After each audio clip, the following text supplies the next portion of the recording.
Hey, my name's Dr. Mark Rosenberg, and today I'm talking about things that you should never do.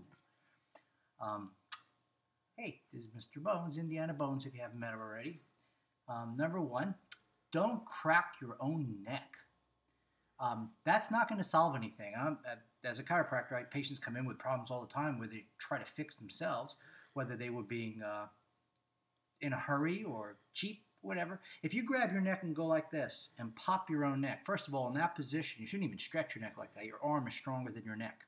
If you think about a paper clip, if you bend it back and forth, back and forth, back and forth, that bent part is the weak part. So when you go like this, the part that's going to bend around is the part that's hurt. So you're actually going to have a potential to really knock your vertebra out of place or cause some muscle damage. So don't crack your own neck. Along the same lines, don't crack your own back. If you're doing yoga, stop it. Staying right here with me. If you're doing yoga and you gently stretch and twist and hear your back articulate, which is the right word, or pop or crack, that's okay. You're opening up joints. But if you grab hold of a desk chair and rip your back to one side and rip your back to the other to crack it, you're going to be making some joints hypermobile. And you don't want to do that. So done slowly, it's okay. Returning to the neck, if your neck hurts, roll it, stretch it, or watch my video on stiff neck sleep funny. That will help you break it up or see a professional. But just don't crack your own neck and cracking your own back. Along the same lines, I see people will take a golf club or a empty bar of a weight, put it under their armpits and twist side to side. There are 24 vertebrae, okay, 7 in the neck, 12 in the mid-back or thoracic region, and 5 in the low back.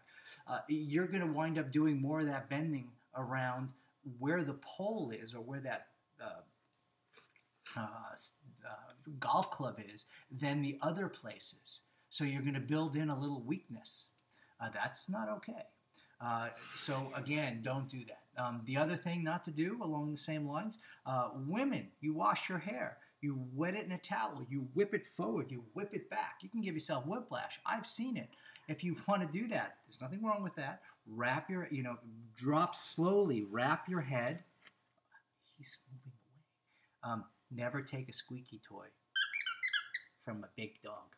Anyway, if you want to wash your hair, wrap it, and then sit back up slowly, that's okay. Men, you do not want to shave and lean forward towards the mirror because when you do that, you're straining your neck. Once or twice won't hurt you, but over a lifetime, I've had quite a few people that come in and say, Mark, I came forward, I shaved, I couldn't move back. It's an awkward position, and most men shave the first thing when they get up in the morning. So what you want to do is you want to stay back, okay, and shave, and then maybe go in and close to say you did and come back in. But don't stay there for an extended period of time, okay? That's not real good for your neck. Also, other things not to do. Women, don't carry or men, don't carry babies on your hip. When your spine is supposed to sit on top of your pelvis, and if you're twisted to the side the whole time that you're cooking, you're actually building in tension on some muscles, overstretching on others, and of course you're paying attention to the baby, what's going to wind up happening is later on in life, that'll be the area that could be a problem. I have women up into their 70s and 80s that had 3 kids, and that's what they did for several years in a row. And now I'm working on trying to get them out of a lot of pain, both through chiropractic care and through teaching them how to stretch. Actually, maybe I should just give them a baby and have them hold it on the other side. Anyway, they're winding up, they're trying to fix problems they created back when they were younger in their child rearing years. So don't let that be you. If you're cooking, crate the baby. No, I'm sorry. That's puppies you should crate. No, hold the baby in front of you. Maybe you shouldn't hold the baby when you're cooking. Along the same lines, you can create neck problems, dads, when you carry the babies on your neck and your head is jutting forward. Very similar to shaving. Okay, so if you shave and then you go to the zoo and you have the kid on your shoulder, you might wind up with a neck ache or a headache that can't easily be fixed. I did that, so I could speak from experience, and I should have known better. But you get caught in the moment. You have a baby, and you do those things. Also, teach yourself to evaluate. This is getting off that subject. The next thing you shouldn't do: teach yourself to evaluate size and weight.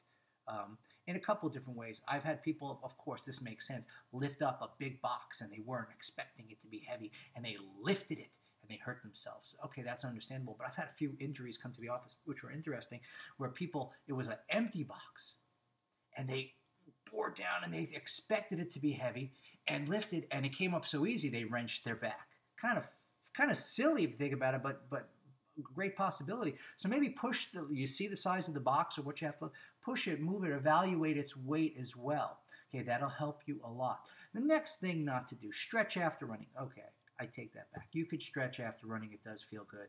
But don't tell me you're stretching to prevent injuries if you're stretching after running. Your muscles are filled with blood and they're most flexible when they're warm. You need to evaluate yourself and your stretch when you're cold.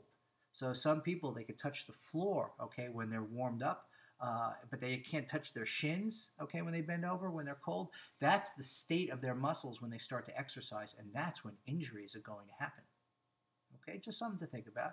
Of course, I told you already not to sleep on your stomach, and you've watched that and the video pertaining to that.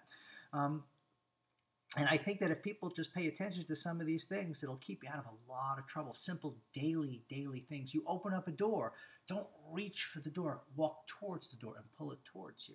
Another thing, you open up a car door, people will have their hands filled with stuff, and they kick it out with their knee and they jump down and land on that leg. They wind up hurting their back. Open up the car door, then if you have things to carry, turn with it in your body, stand up and out of the car. Some of this is self-explanatory, makes a lot of sense. Some people are doing it wrong so instinctively, they're creating such problems. One day they wake up, they don't know why they're in pain. Now you know. Okay? So again, just kidding about the crating of babies. Okay? I don't want the Child Protective Services to shut down my videos. All right? Thanks for visiting, and thanks for telling your friends and for all your fun comments. All right?